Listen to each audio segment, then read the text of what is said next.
श्री महाभारते खिल्ल भागे सप्त सप्तमो अध्याय पुण्यक विधि के वर्णन का उपक्रम। जन्मेजय ने पूछा, धृतश्रेष्ठ, पुण्यकों की उत्पत्ति किस प्रकार हुई, ये मुझे बताइए, क्योंकि द्वैपायन व्यास की कृपा से आपको सब कुछ विदित है। तो वैशंपायन जी कहते हैं, धर्माताओं में श्रेष्ठ नरेंद्र, पूर्व काल में भक्ति उमा ने पुण्यक व्रत की विधि का प्रतिपादन किया है। उसके अनुसार लोक में जिस विधान से व्रत किया जाता है उसे बताता हूं, सुनो। जब अनायासी महान कर्म करने वाले श्री कृष्ण स्वर्ग से पारिजात वृक्ष को द्वारका में ले गए, उस समय बुद्धिमान मुनि श्रेष्ठ नारद जी भी वहां पधारे। निष्पाप नृपश्रेष्ठ, जब महादेव जी की आज्ञा से देवासुर संग्राम का अवसर उपस्थित था और षटपुरवासी दानवों का घोर वध होने वाला था, उसी समय की बात है। धर्मज्ञों में श्रेष्ठ विप्रवर नारद जी श्री कृष्ण के साथ बैठे थे। उस समय भीष्मक कुमारी रुक्मिणी ने उनसे पूछा, नरेश्वर, वहां रुक्मिणी के साथ जामती देवी, भावनी सत्यभामा, गांधार राजकुमारी, योग युक्ता शैब्या तथा श्री कृष्ण की अन्य बहुत सी कुलवती, सुशीला, गुणवती, धर्मशीला एवं पतिव्रता पत्नियां भी आई हुई थी। रुक्मिणी ने कहा, धर्मात्माओं और ज्ञानियों में श्रेष्ठ मुनि, आप मुझे पुण्यकों की उत्पत्ति का वृत्तांत पूर्ण रूप से बताने की कृपा करें। वक्ताओं में श्रेष्ठ देव ऋषि, उस पुण्यक व्रत की विधि, फल योग और दान काल क्या है, उसकी सिद्धि कैसे होती है, ये सब बताइए। हमें उसके विषय में सुनने के लिए बड़ी उत्कंठा है। तो नारद जी ने कहा, धर्म को जानने वाली निष्पाप विधर्म नंदिनी देवी, पूर्व काल में उमा देवी ने पुण्यकों की जैसी विधि बताई थी, उसे तुम अपनी सोतों के साथ सुनो। देवी, पवित्र व्रत धारण करने वाली उमा देवी ने जब पुण्यकों का व्रत किया था, उसमें व्रत के अंत में उन्होंने अपनी सखियों को निमंत्रित किया। अनायासी सृष्टि संबंधी महान कर्म करने वाले प्रजापति दक्ष की अदिति आदि समस्त पुत्रियां, लोक विख्यात पतिव्रता पुलोम कुमारी शची देवी, सोम की प्यारी पत्नी सती साध्वी महाभार रोहिणी, पूर्व फाग्नि, रेवती, शतभिषा और मघा, ये सब के सब निमंत्रित होकर के वहां आई थी। इन सब ने पूर्व काल में सती महादेवी उमा की आराधना की थी। गंगा, सरस्वती, वैनी, गोदावरी, वैतरणी और गंडकी, ये तथा और भी बहुत सी रमणीय सरिताएं वहां आई थी। लोपामुद्रा और अन्य शुभ लक्षणा सती देवियां, जो अपने धर्म से इस जगत को धारण करती हैं, वहां उपस्थित थी। सुंदरी गिरी कन्याएं, उत्तम व्रत का पालन करने वाले अग्नि कन्याएं, अग्निदेव की प्यारी पत्नी स्वाहा देवी, यशस्विनी सावित्री देवी, कुबेर कांता रिद्धि, जल के स्वामी वरुण की रानी, यमराज की भार्या तथा वत्सों की पत्नियां भी वहां उपस्थित हुई थी। हरीम, श्रीम, धृति, कीर्ति, आशा, मेधा, प्रीति, मति, ख्याति और सन्निधि, ये सब उत्तम व्रत का पालन करने वाली तपोधना नारियां भी वहां एकत्रित हुई थी। इसके सिवा और भी समस्त भूतों के हित में तत्पर रहने वाली सती देवियां उपस्थित थी।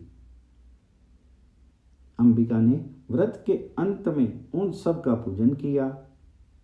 सुमध्य में तिल और रत्नों द्वारा निर्मित हुए संपूर्ण धान्यों से युक्त पर्वत का दान करके उमा ने अनेक रंगों के अच्छे अच्छे वस्त्रों और श्रेष्ठ आभूषणों से उनकी पूजा की।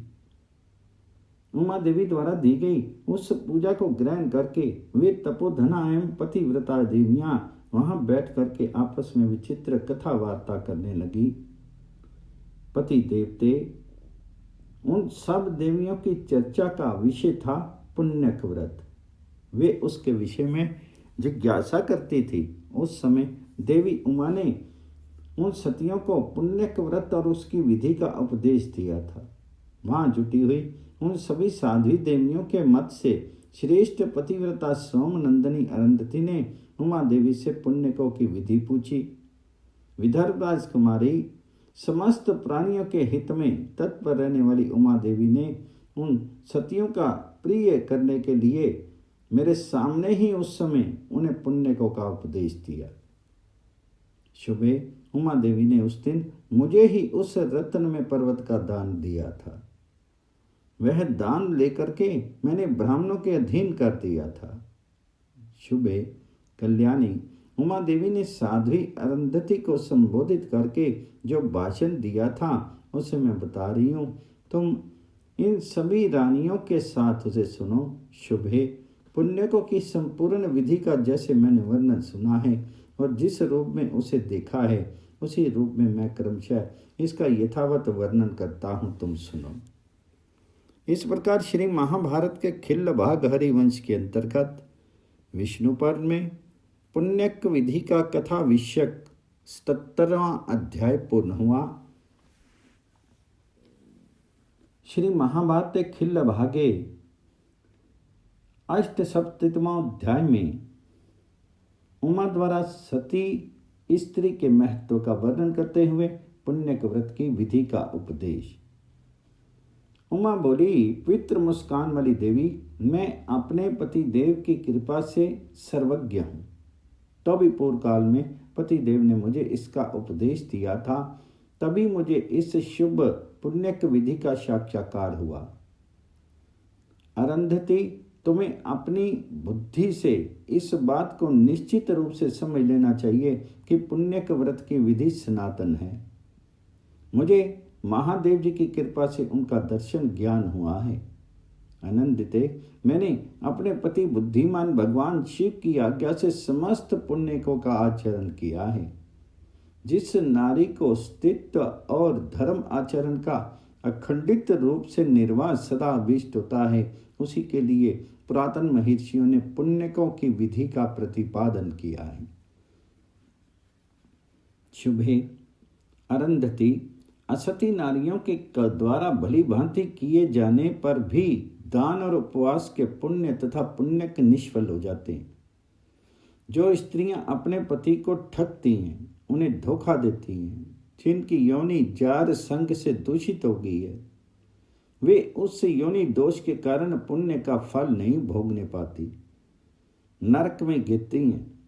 जिसके आचार विचार शुद्ध हैं, जो पति को ही आराध्य देव मानती हैं, उनमें अनन्य भाव से अनुरक्त होती हैं, सदा धर्म के अनुष्ठान में लगी रहती हैं और संततियों के पथ पर ही चलती हैं, वे साध्वी स्त्रियां ही इस जगत को धारण करती हैं।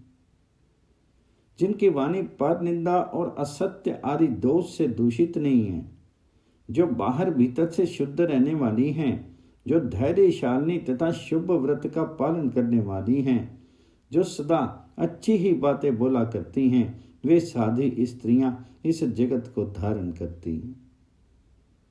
अपना पति रोगी हो, पतित हो अथवा दीन हो, नारी को किसी तरह भी उसका त्याग नहीं करना चाहिए।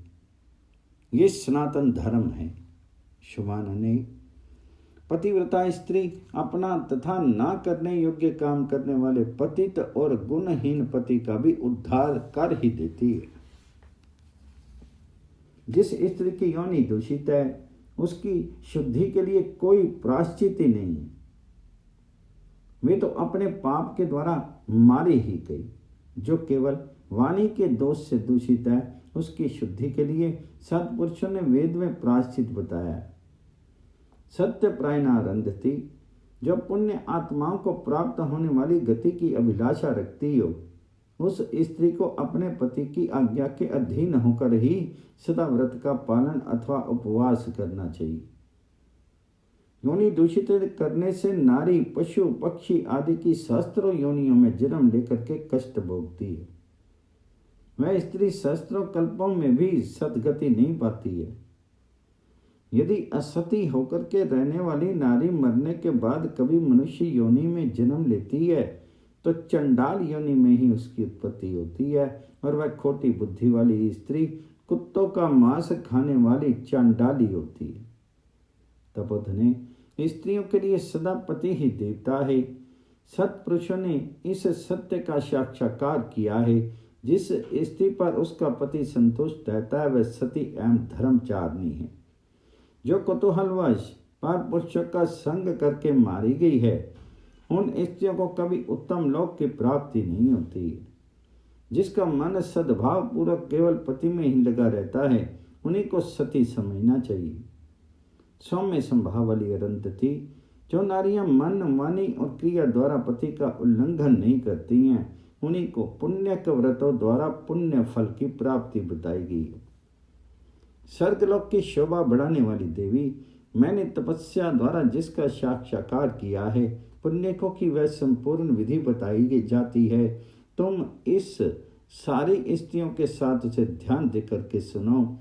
व्रत धारण करने वाली देवी, साध्वी स्त्री को चाहिए कि वह प्रातः काल उठ करके स्नान करने के पश्चात पति को ये सूचित करे कि आज मुझे उपवास अथवा व्रत करना है।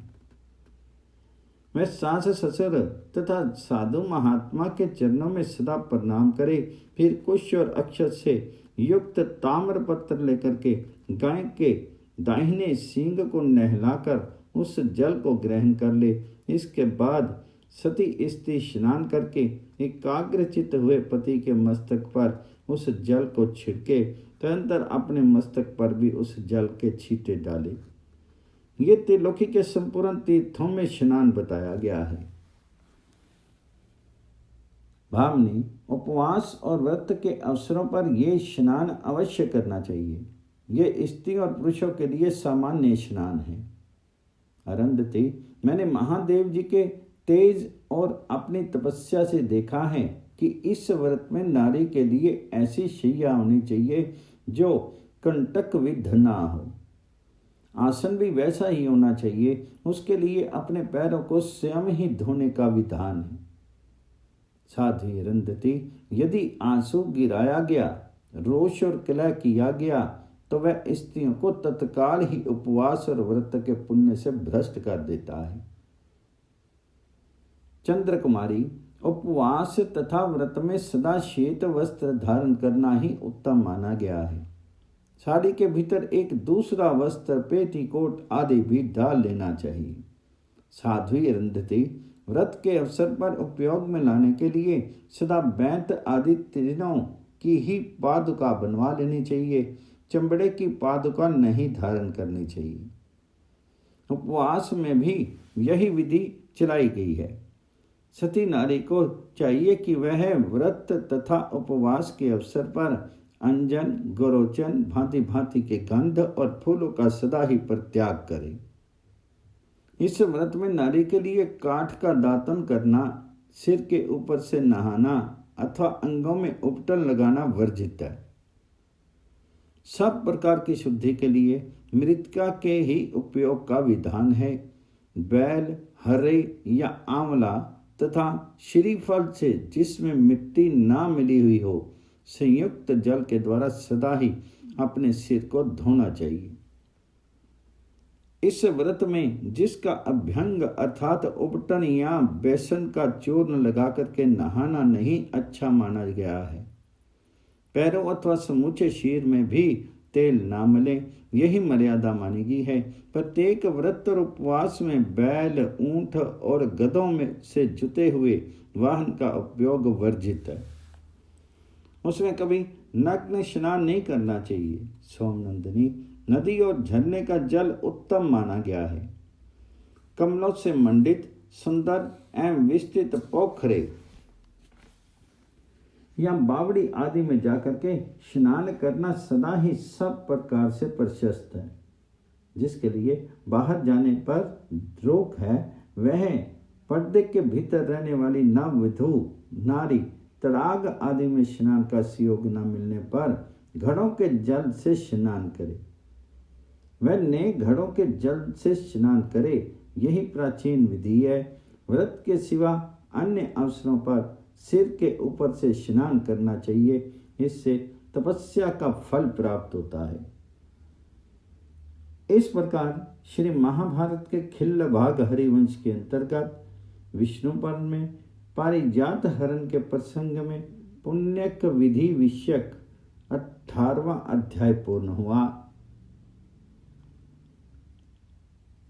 श्री महाभारत खिल्ल भागे 51 अध्याय पुण्यक व्रत संबंधी नियम एवं दान का वर्णन तथा पुत्र आदि के निमित्त किए जाने वाले दूसरे व्रत एवं दान का प्रतिपादन।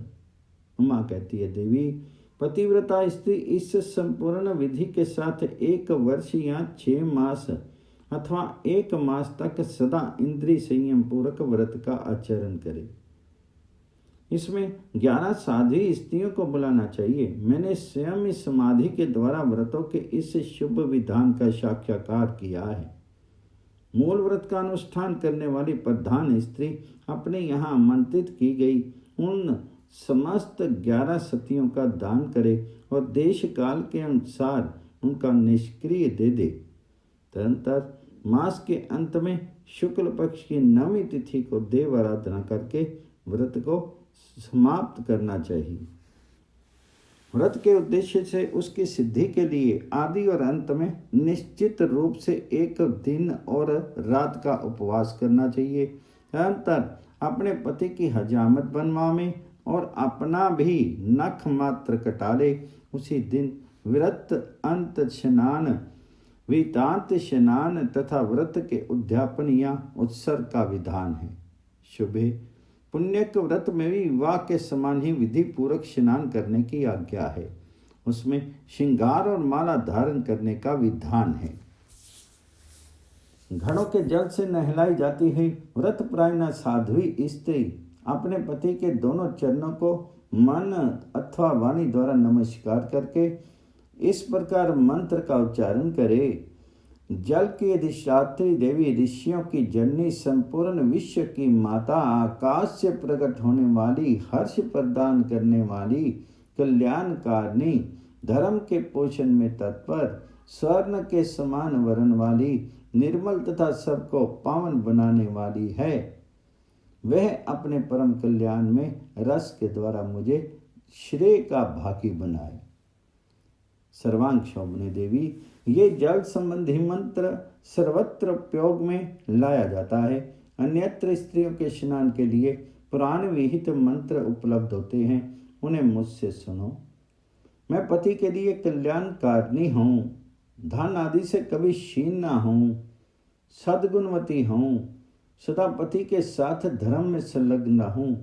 मैं अपने स्वामी के साथ दासी के समान रह करके उनकी छोटी से छोटी भी सेवा टहल स्वयं ही करूं, सदा पति के अधीन रहूं और मन, वाणी तथा क्रिया द्वारा भी कभी उनसे रुष्ट ना हूं।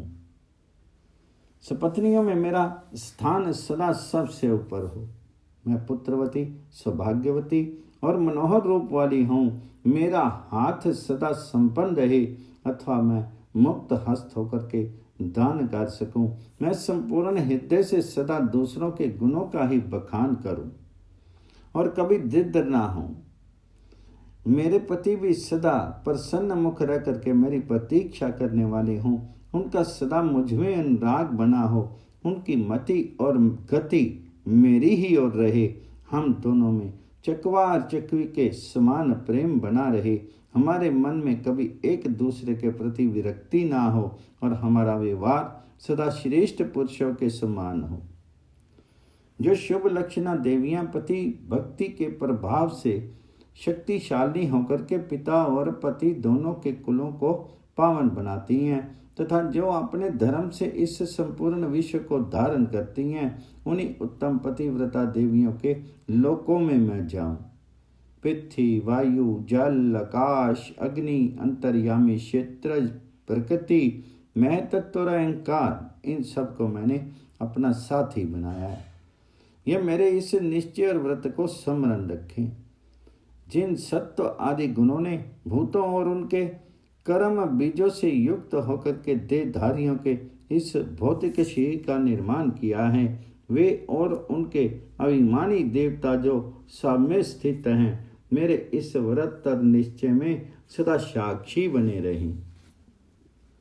चंद्रमा, सूर्य, पुण्य के साक्षी यम, संपूर्ण 10 दिशाएं और मेरा ये आत्मा, ये सब में स्थित रहने वाले देवता मेरे इस व्रत एवं निश्चय में सदा साक्षी बने रहें। व्रत के आरंभ से लेकर के प्रतिदिन इन पुराणोक्त मंत्रों द्वारा समस्त द्रव्यों को अभिमंत्रित करना चाहिए। ये पुराण में कहा गया है। शुभे स्नान करके अपने पति को स्वयं ही सूत काट कर बनाए हुए 2 वस्त्र भेंट करें। यदि किसी विघ्न विशेष के कारण अपने ही काटे हुए सूत का वस्त्र ना हो तो दूसरा ही वस्त्र दे दें। वह वस्त्र शुद्ध, नवीन, उत्तम और श्वेत वर्ण का होना चाहिए। उस वस्त्र के साथ अपना काटा हुआ सूत भी मिला है। सुबद्ध में तदंतर ज्ञान विज्ञान कोविद पवित्र जितेंद्रिय ब्राह्मण को अपने पति के साथ बिठा करके यथाशक्ति भोजन कराएं। महान तप करने वाली देवी अरुंधति ब्राह्मण को भी यथा संभव जोड़ा, वस्त्र, शैया, आसन, गृह, धान्य, दास दासी, आभूषण, सब प्रकार के धान्य और विशेषतः तिलों के मिश्रित रत्न में पर्वत जो नाना रंग के वस्त्रों से आच्छादित हों यथाशक्ति दान करने चाहिए। संभव हो तो हाथी घोड़ों का समूह दिया जाए, अन्यथा एक गौ का ही दान कर दिया जाए। यथाशक्ति दान देना आवश्यक है। नमक, माखन, गुड़, मधु और स्वर्ण की बनी हुई पृथक पृथक उमा महेश्वर की सुंदर प्रतिमा का भी दान करना चाहिए। नंदिनी उसी तरह सब प्रकार के सुगंधित पदार्थों, रसों, फूलों, चांदी, संपूर्ण फल, वस्त्र, चित्र और काष्ठ की प्रतिमा का भी यथासंभव दान करना चाहिए। प्रस्तर, दूध, दही, घी और दूर्वा की प्रतिमा को तथा और तरह की प्रतिमा को भी जिसे तुम देना चाहो दे सकती हो। पतिव्रते अगर घर में वैभव हो तो स्वामी की आज्ञा के अनुसार सदा देश काल के अनुरूप थोड़ा बहुत दान अवश्य देना चाहिए। शोभने तिल से भरा हुआ पात्र भी देना चाहिए, परंतु स्वामी की आज्ञा के बिना कोई वस्तु नहीं देनी चाहिए। उसकी आज्ञा मिल जाने पर कपिला गांव तथा कांस्य पत्र का दान अवश्य करना चाहिए। सुभगे आनंदित काला मृग चर्म, तिल, वस्त्र, दर्पण, कुशासन और मृग चर्म का भी दान करना चाहिए। वरवर्णी इन सब वस्तुओं का दान करके नारी संपूर्ण कामनाओं को प्राप्त कर लेती है और नारियों में अग्रगण्य पुत्रवती, सौभाग्यवती, रूपवती, शुद्ध हाथ वाली, धनाढ्य तथा निर्मल नेत्र वाली होती है। वह इच्छा मात्र से ऐसी कन्याएं प्राप्त कर लेती है जो रूप गुण से संपन्न, सुभगा, आश्चर्य युक्त, गुणशाली, अग्रगण्य, पुत्रवती, धनाढ्य तथा सदा सुशील होती। अनंतति मैंने ही पहले इस व्रत का आचरण किया है, इसलिए इस पृथ्वी पर ये उमा व्रत के नाम से विख्यात होगा। स्त्रियों के लिए यही सबसे उत्तम व्रत है, अतः इसका आचरण अवश्य करें। अनंतते इस व्रत के लिए विहित ये दान देकर के नारी संपूर्ण कामनाओं को प्राप्त कर लेती है। सौम्य इसी व्रत के पुण्य से मैंने देवादिदेव भगवान वृषभ ध्वज शिव को खरीद सा लिया है। उन सर्वश्रेष्ठा महादेव जी ने मेरा प्रिय करने के लिए पूर्व काल में मुझे पट्टमहिषी के पद पर अभिषिक्त किया था। व्रत के अंत में सदा भोज्य पदार्थों का दान करना चाहिए। स्त्रियों की अभीष्ट वस्तुओं का भी जो देश काल के अनुरूप हो दान करना उचित है। वरवर्णी व्रत के जो उपकरण द्रव्य हैं उनका बराबर विभाग करके प्रत्येक ब्राह्मण को उन्हें देना चाहिए और ब्राह्मणों की इच्छा के अनुसार उन्हें दक्षिणा सहित अन्न का दान करना चाहिए। उस व्रत में खीर का दान करना चाहिए। दूसरा कोई अन्न अभीष्ट नहीं है। इसमें प्राणियों की हिंसा कदापि नहीं करनी चाहिए। यह पुराण में निश्चित रूप से कहा गया श्रुति का सिद्धांत है। चंद्र कुमारी शुभे अब मैं दूसरे व्रत का वर्णन करूंगी जिसका महादेव जी की कृपा से मैंने प्रत्यक्ष अनुभव किया है। शुभे, सत्पुरुषों का कथन है कि सारी स्त्रियां पुत्र रूप फल वाली होती हैं, अर्थात पुत्र को जन्म देने से ही उसका नारीत्व सफल होता है। अतः पुत्र की इच्छा रखने वाली स्त्री पुत्रार्थनी नारियों द्वारा देने योग्य कर्कों कमंडलुओं का दान करे। पहले जो विधि बतलाई गई है उसका पुत्रार्थनी स्त्री ज्येष्ठ और आषाढ़ इन 2 शुभ मासों तक पालन करे, अथवा केवल ज्येष्ठ या आषाढ़ एक ही महीने तक उसका आचरण करे।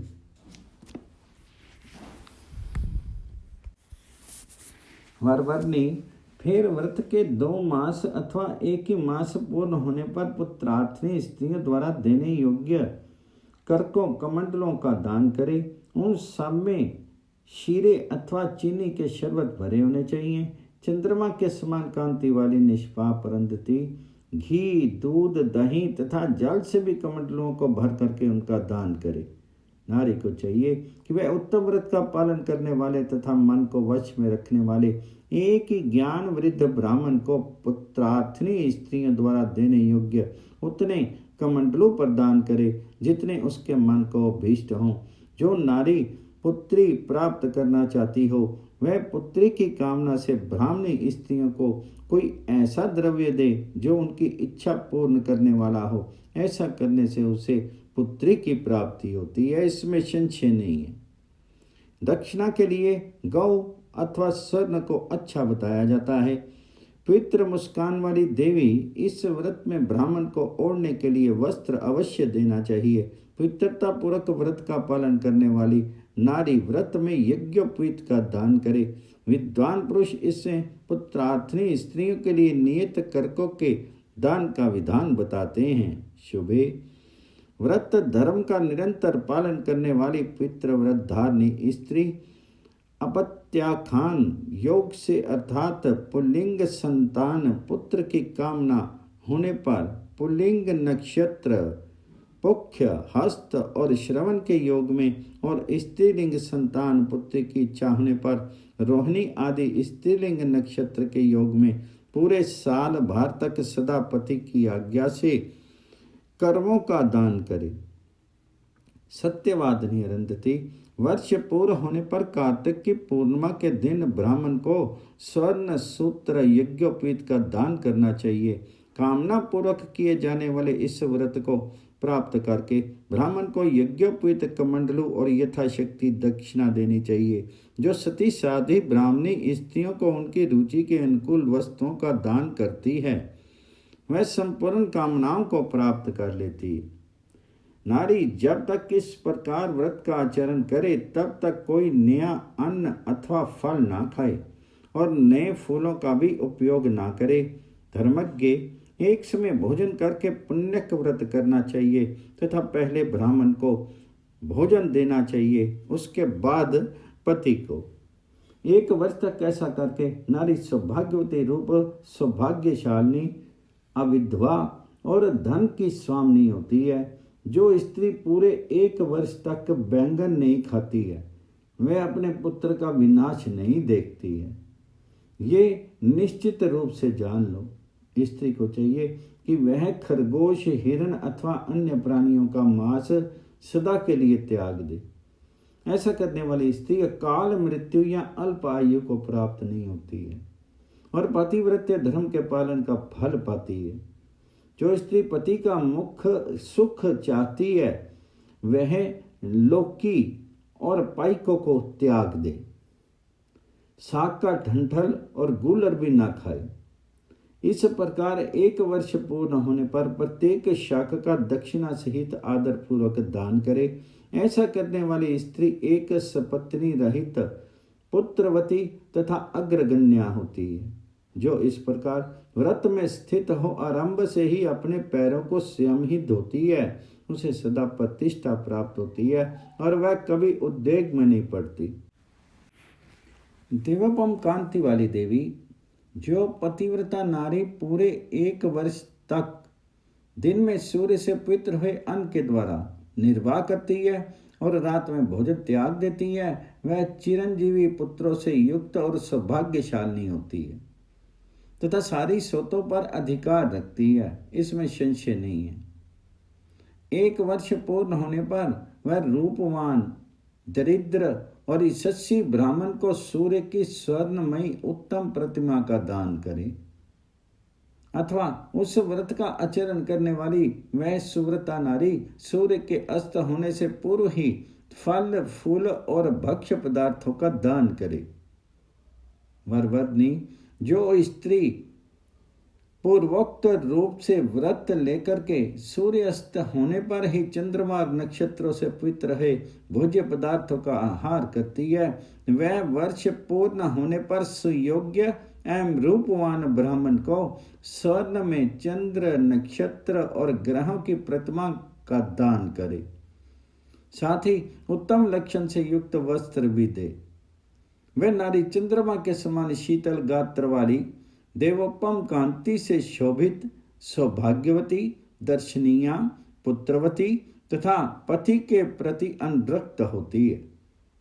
वह कल्याण में स्त्री सदा पूर्णिमा को चंद्रोदय होने पर अक्षत और कुश के साथ देवताओं को अर्घ्य प्रदान करे तथा दाही के साथ पुए का नैवेद्य अर्पण करे। जो स्त्री नित्य नियम पूर्वक ऐसा करती है वह समस्त कामनाओं को प्राप्त कर लेती है। जो पतिव्रता नारी आकाश में मेघों की घटा छाई हो अथवा बादलों से रहित स्वच्छ आकाश हो, सूर्य का दर्शन किए बिना भोजन नहीं करती है, वह अभीष्ट कामनाओं को प्राप्त कर लेती है। वह मनस्विनी सती अपनी शक्ति के अनुसार ब्राह्मण को स्वर्ण दान करे, ऐसा करके वह सौभाग्यवती, दर्शनीय और देवोपम कांति से सुशोभित होती है। इस प्रकार श्री महाभारत खिल्लभाग हरिवंश के अंतर्गत विष्णु पर्व में पारिजात हरण के प्रसंग में व्रत कथा विषयक 79वां अध्याय पूर्ण हुआ।